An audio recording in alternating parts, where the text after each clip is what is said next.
Okay, so war, we're told in the Torah that there's really two kinds of wars.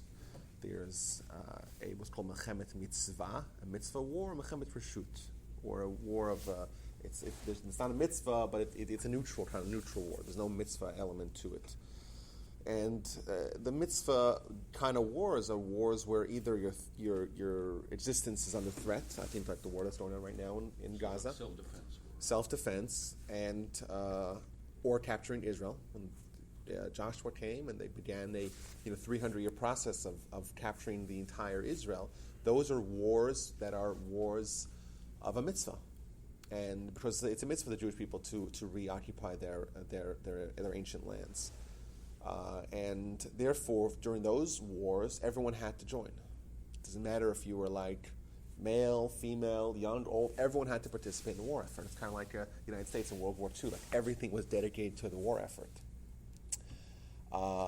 As opposed to optional wars, which are wars when a king and the Sanhedrin determine that they want to expand the size of Israel, so they want to go on a war of territorial conquest. Those wars are wars where they have to, where the soldiers are, just the commissioned soldiers, and anyone who there's lots of loopholes how to get out. The Torah describes exactly the process they would do. They would say, okay, who built a house but didn't establish it, or who got engaged but who got betrothed but didn't get married. There's lots of ways to be a draft dodger during wars, or the optional wars. It says that anyone who builds a home but didn't actually start living in it, anyone who got engaged but didn't get married, anyone who built a vineyard but didn't begin the harvesting, or anyone who has any fear of any sin that they have in their behavior. And the Talmud says the reason why they ask all these questions is really they don't want sinners. But if you said, all sinners, please get up and leave, I won't say, I'm not getting up. I don't want to say.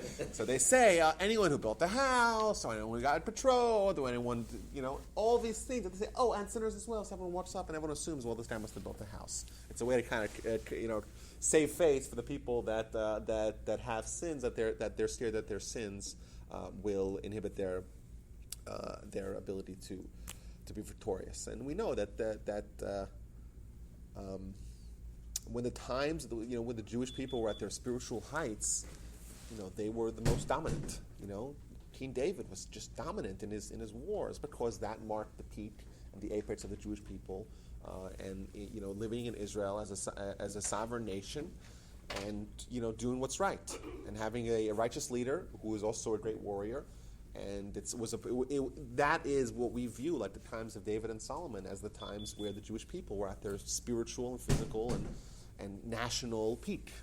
So much so that the Talmud says that during the times of David and Solomon, they didn't accept any converts. They didn't accept any converts. Why so? Because they were scared that everyone was just joining, because who doesn't want to join? They're bandwagon jumpers. That's what they were scared of. It's maybe there was an insincere conversion.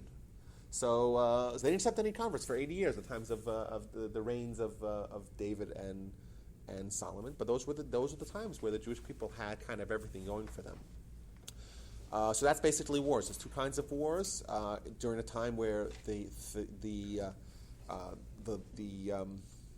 a threat to life. We're told in the Shulchan Aruch, it talks about if a band it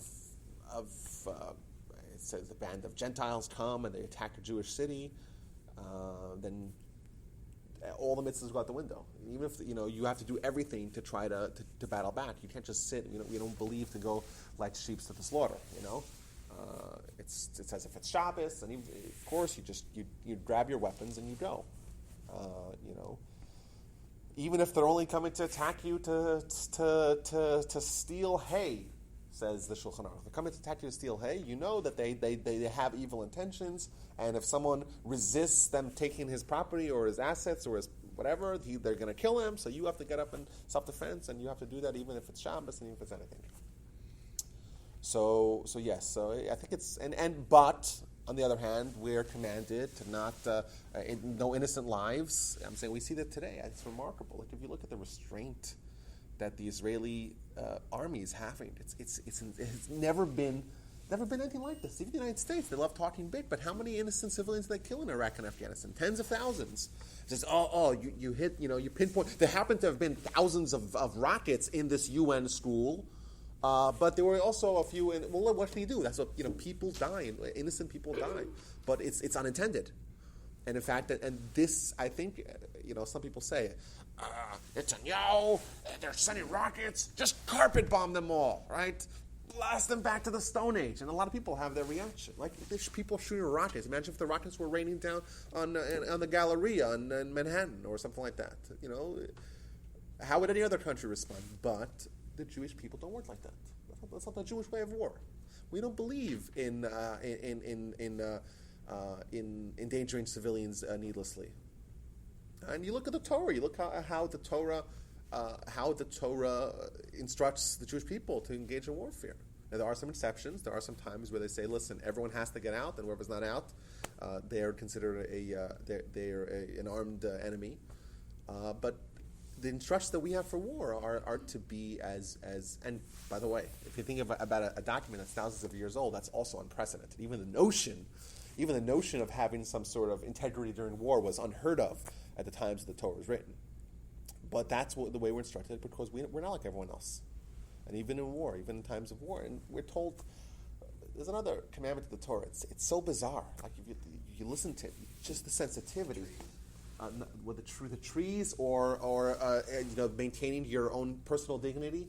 It tells about how you have to make sure if someone has to go use the restroom, how to make sure that you make sure you cover yourself up, and make sure, like even at times of war, you're instructed at times of war where everyone's scared, running for their lives, and emotions are sky high. You're told that you still have to maintain your integrity as a human. You're still a human. Can't act like an animal. So I think that's what's a very timely lesson that we get from the Torah.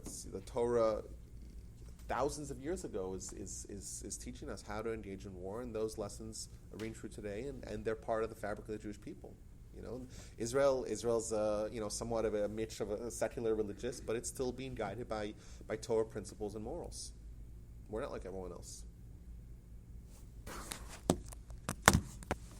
Anyone else? In my opinion, I don't